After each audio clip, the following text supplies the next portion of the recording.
ನಾವಾಗಲೇ ಮಾತನಾಡ್ತಾ ಇದ್ವಿ ಈ ಸವಿತೃ ಮಂತ್ರ ಮತ್ತು ಗಾಯತ್ರಿ ಛಂದಸ್ಸು ಇವೆರಡರ ವ್ಯತ್ಯಾಸ ಏನು ಅನ್ನೋದ್ರ ಬಗ್ಗೆ. ಗಮನಿಸಿ, ಸವಿತೃ ಮಂತ್ರದ ಬಗ್ಗೆ ಯೋಚನೆ ಮಾಡೋದಾದರೆ ಆ ಮಂತ್ರವನ್ನು ಒಮ್ಮೆ ಗಮನಿಸೋಣ. ಓಂ ಭೂರ್ಭುವಸ್ವಃ ತತ್ ಸವಿತುರ್ವರೆಣ್ಯಂ ಭರ್ಗೋ ದೇವಸ್ಯ ಧೀಮಹಿ ಧಿಯೋ ಯೋ ನಃ ಪ್ರಚೋದಯಾತ್ ಅಂತ. ಅಂದರೆ ಈ ಮಂತ್ರದಲ್ಲಿ ಎಲ್ಲೂ ಗಾಯತ್ರಿ ಅನ್ನುವಂಥ ಅಕ್ಷರಗಳು ಬರೋದೇ ಇಲ್ಲ. ಇದರಲ್ಲಿ ತತ್ ಸವಿತು, ಸವಿತು ಅಂದರೆ ಇಲ್ಲಿ ಬ್ರಹ್ಮನ್, ತೇಜಸ್ಸು, ದಿವ್ಯವಾದ ತೇಜಸ್ಸು ಅನ್ನುವ ಅರ್ಥದಲ್ಲಿ ಆ ಮಂತ್ರ ನಮಗೆ ಅರ್ಥ ಮಾಡಿಸ್ತಕ್ಕಂಥದ್ದು. ಅಂದಹಾಗೆ ಈ ಸವಿತೃ ಮಂತ್ರ ಅಂತ ಏನಿದೆ, ಇದನ್ನು ಅಮೃತ ಅಂತ ಇಟ್ಕೊಂಡ್ರೆ ಇನ್ನು ಈ ಅಮೃತ ಇರ್ತಕ್ಕಂಥದ್ದು ಚಿನ್ನದ ಬಿಂದಿಗೆಯಲ್ಲಿ, ಅಂದರೆ ಗಾಯತ್ರಿ ಮಂತ್ರದಲ್ಲಿ, ಗಾಯತ್ರಿ ಛಂದಸ್ಸಿನಲ್ಲಿ. ಆ ಛಂದಸ್ಸು ಅಥವಾ ಆ ಚಿನ್ನದ ಬಿಂದಿಗೆಯ ಕಥೆಯನ್ನು ಆನಂತರ ಹೇಳ್ತೇನೆ. ಅದಕ್ಕೂ ಮುನ್ನ ಇಲ್ಲಿ ಸುಬ್ರಹ್ಮಣ್ಯ ಸ್ವಾಮಿಗೆ ವಿಶೇಷವಾಗಿ ಪೂಜೆಗಳು ನೆರವೇರುತ್ತೆ, ಅದನ್ನು ನೋಡಿ. ಷಡಾನನಂ ಚಂದನಲೇಪಿತಾಂಗಂ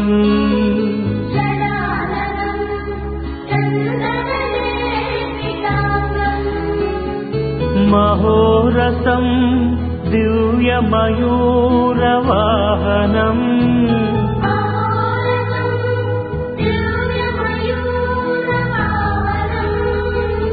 ರುದ್ರಸ್ಯ ಸೂನುಂ ಸುರಲೋಕನಾಥಂ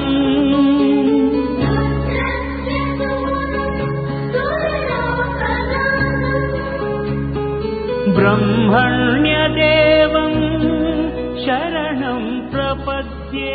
ಸುಮಾರಷ್ಟು ಅನುಭವಗಳಾಗಿವೆ ಇಲ್ಲಿ ಬರೋರಿಗೆ ನಂದು ಅನುಭವ ಎಲ್ಲ. ಇಲ್ಲಿ ಬರುವಂಥ ಪ್ರತಿಯೊಂದು ಭಕ್ತರದು ಒಂದು ಭಾವುಕರಾಗಿ ಏನು ಬರ್ತಾರಲ್ಲ, ಅವ್ರಿಗೆ ಏನೋ ಒಂದು ಅನುಭವ ಆಗ್ತಾನೇ ಇರ್ತದೆ. ಆಲ್ ಆಫ್ ಎ ಸಡನ್ ಆದದ್ದಲ್ಲ, ಇದು ತುಂಬ ಡೇ ಬೈ ಡೇ ಅಥವಾ ಒನ್ ಬೈ ಒನ್ ಒಂದೊಂದೇ ಸ್ಟೆಪ್ ಆಗ್ತಾ ಬಂದಿದೆ ಇದು. ಹೇ ಸ್ವಾಮಿನಾಥ ಕರುಣಾಕರ ದೀನ ಬಂಧೋ ಶ್ರೀ ಪಾರ್ವತೀಶ ಮುಖ ಪಂಕಜ ಪದ್ಮ ಬಂಧೋ ಶ್ರೀಶಾದಿದೇವ ಗಣ ಪೂಜಿತ ಪಾದ ಪದ್ಮ ವಲ್ಲೀಶನಾಥ ಮಮ ದೇಹಿ ಕರಾವಲಂಬಂ ದೇವಾದಿದೇವ ಸುತ ದೇವ ಗಣಾಧಿನಾಥ ದೇವೇಂದ್ರ ವಂದ್ಯ ಮೃದು ಪಂಕಜ ಮಂಜುಪಾದ ದೇವರ್ಷಿ ನಾರದ ಮುನೀಂದ್ರ ಸುಗೀತ ಕೀರ್ತೆ.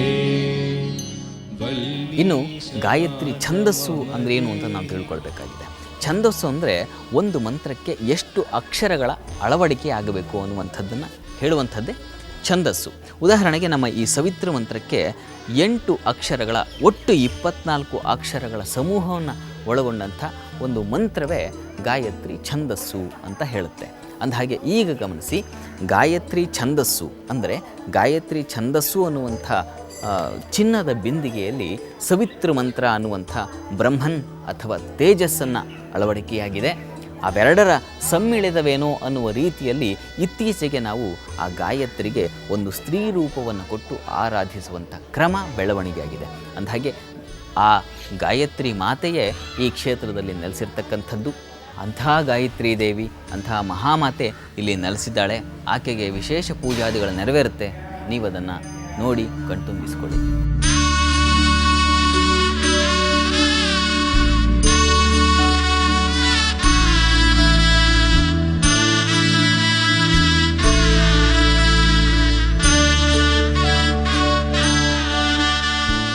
ಇಲ್ಲಿ ಮಾತಾ ಗಾಯತ್ರಿಗೆ ವಿಧ ವಿಧದ ಪೂಜೆಗಳು ನೆರವೇರುತ್ತವೆ.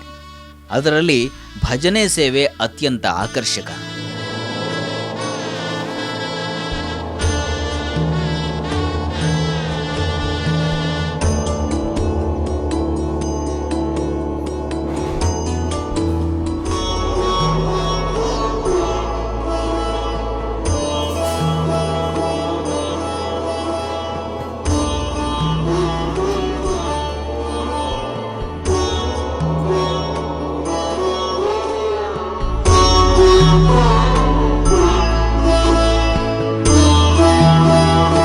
ಇನ್ನು ತಾಯಿಗೆ ನಿತ್ಯವೂ ಪಲ್ಲಕ್ಕಿ ಸೇವೆ ನೆರವೇರುತ್ತೆ.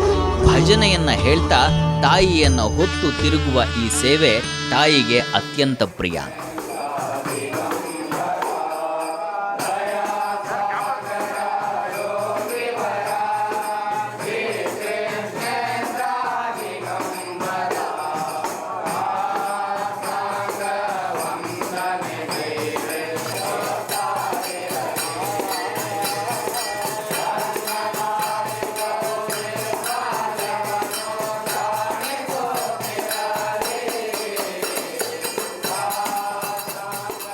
ವಂದೇ ಮಾತರಂ ನಮ್ಮ ಭಾರತ ದೇಶದ ಮಂತ್ರ.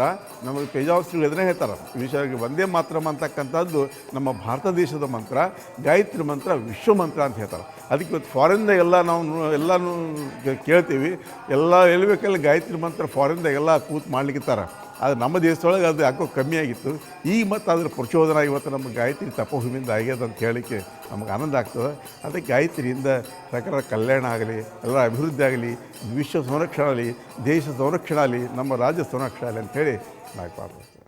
ಗಾಯತ್ರಿ ಅಂದರೆ ಸ್ತ್ರೀ ರೂಪದ ಕಲ್ಪನೆ ಇದೆ. ಆದರೆ ವಾಸ್ತವವಾಗಿ ಗಾಯತ್ರಿ ಮಂತ್ರದಲ್ಲಿ ಗಾಯತ್ರಿ ದೇವಿಯೇ ಇಲ್ಲ, ಅದು ಸವಿತ್ರ ಮಂತ್ರ ಅಷ್ಟೇ. ಆರಾಧನೆ ಪೂಜೆಗೆ ಒಂದು ಮೂರ್ತಿ ಕಲ್ಪನೆ ತಪ್ಪಲ್ಲ. ಇನ್ನು ಈ ತಾಯಿಗೆ ಭಾನುವಾರದಂದು ವಿಶೇಷ ಅಭಿಷೇಕ ನೆರವೇರುತ್ತೆ.